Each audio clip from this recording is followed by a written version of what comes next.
Nick Bradley here. Today we're going to talk about Rory McIlroy's pelvic motion, not like Elvis, but like Rory. Now for you slicers, if you adopt what Rory does, he's got it in his DNA. He doesn't need to do this, right? But for you slicers, if you do this, you can kiss goodbye to the slice and introduce the draw. Now what Rory has, he's got a double turn, very unique to his golf swing, okay? What he does is this with his pelvis. So here we are.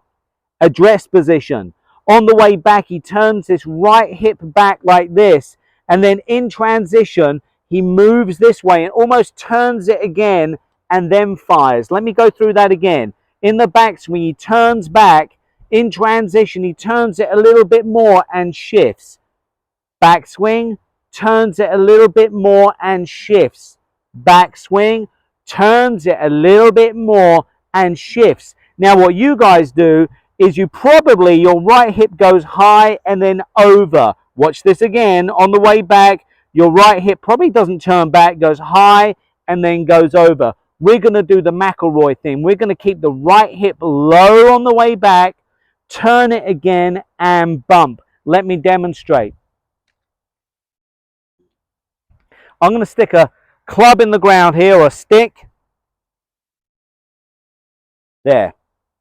So let's go through that again, what I want you guys to do. I want you to feel that your right hip turns behind you, just like we saw with the model there.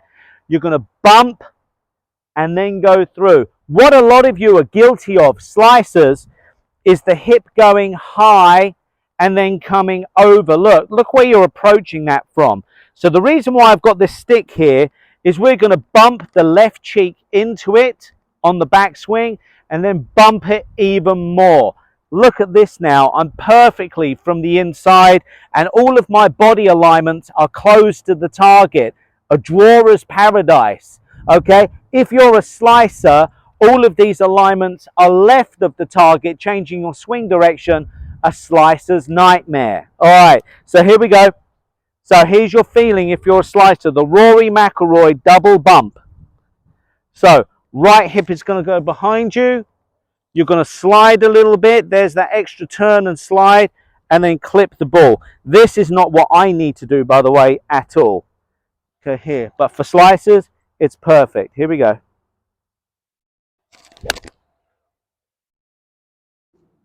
So you can see how forward I am.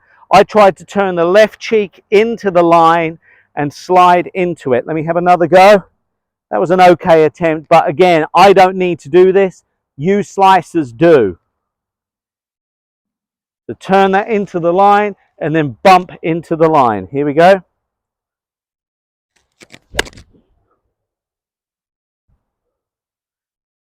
Perfect. Okay, so let's go back to the pelvis here. The McIlroy pelvic movement is perfect for slicers. This is called the ilium crest, by the way. The top of the hip is called the ilium. We want you slicers to keep it low here, bump into the target, and then unwind. What you're guilty of is this goes high, and look at all of those alignments. They all point that way and not that way.